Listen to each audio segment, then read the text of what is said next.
very common exercise, some things to think about with this. All right, Deborah, how about we bend up this knee right here? Okay, just leave your foot right there. And what I want you to do is to lift up your leg, just about right up to there, and then go back down nice and slow. Okay? So you're gonna, and actually what I want you to do is do a quad set first, push your knee down, and then hold your knee there and lift your whole foot up so your fingers, your toes touch my hand, and then right back down slowly. All right, and then relax. All right, and we're gonna do that 10 times. Okay. Push your knee down and lift up. Okay, and down slow.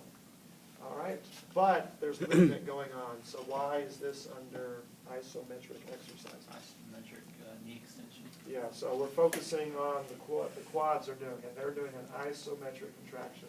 There's no movement occurring at the knee. Why bend up this other knee over here? To prevent.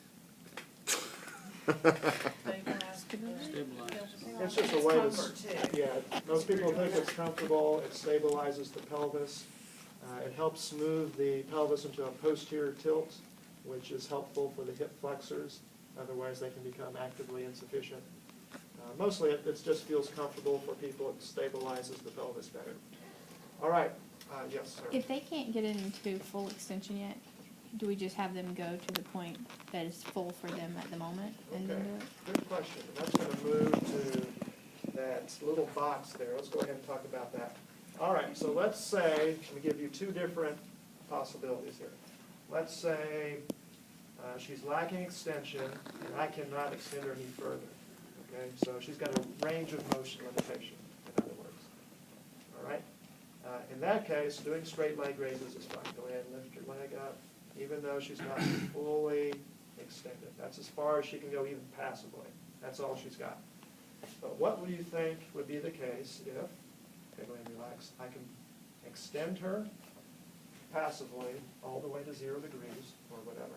But when she does the straight leg raise, she can't hold it in extension. What would be the reason for that? Weakness, right? She's not tight because I can put her all the way in extension. And when she tries to lift her leg up, she can't hold it in extension because the quads are too weak to hold it. There's a name that we give that. What is that name? That's an extensor lag. That's what we mean by that. Josh? Could it not also be hamstrings? Because when she goes to lift, it would pull them tighter around. Okay, so how could I figure that out? That's a good point. Put her through the range of motion? Yeah. I can do it passively. Yeah. So passively, she's able to extend her knee fully. So I know it's not the hamstrings. Okay. Try to lift it up, but she can't hold it. It's got to be quad weakness. All right, and that term extensor lag is important, so you want to make sure you understand what that means. It is not a limitation in range of motion. It's a muscle weakness of some kind.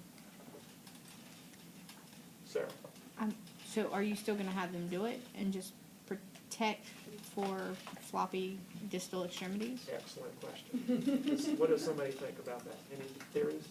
Kind of a charm. It depends. Like, for instance, if she had just had her ACL reconstructed, we would not do that because terminal knee extension right here puts a lot of stress on the ACL, so you would not do it. If it's somebody who just has pneumonia and they're just weak, that's going to be okay to do that. However, yes? Can you, sorry, explain the ACL again? It seems like terminal knee extension is, Yeah, but wouldn't they be going into flexion if they were lagging? Yes, so here's what terminal knee extension is. It's going from like 20 degrees to 0 degrees. 20 degrees of flexion to 0 degrees of flexion. Okay. So the lag is not,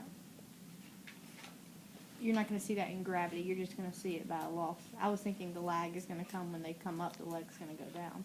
But the lag is going to be when she is stuck in that semi-flex state. The lag is from the semi-flex state to a 0. Yes, Okay. she's instead of being here, she's here. That's what we mean by the lag right there. Okay. All right, and don't worry about the ACL thing yet. We'll talk about that in detail. So it just depends. But you wouldn't do that until they were strong. I mean, if they had a surgery, there's a protocol to follow, and you wouldn't do that until you got to the point where they're far enough out to do it. Often that's the case. However, sometimes it's not the case, and sometimes it's in the protocol, but they still can't do a straight leg raise without an extensor lag. So, what can we do if that's the case? We want to do straight leg raises, but she has an extensor lag. Number 4. Okay, that's true. If she has an immobilizer, so that would be true, yeah. Active assisted. Okay, that's getting to what Or I'm thinking about. From your reading of your notes, what type of muscle contraction is particularly good at generating force? Eccentric contraction. Okay. Actually, this sort of applies here. But often what I'll find is if people can't do a straight leg raise, put them in the position first and say, okay, now I want you to hold it there and let it down slowly. Let it down slowly. And I'm actually giving just a little bit of assistance here.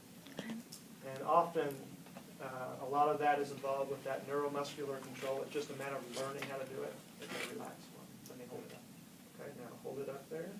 Hold it. Don't let me drop it. I'm going to let go. There you go. Now let it down slowly. Let it down slowly. So often working on eccentric straight leg raises will help to be able to eventually do concentric straight leg raises.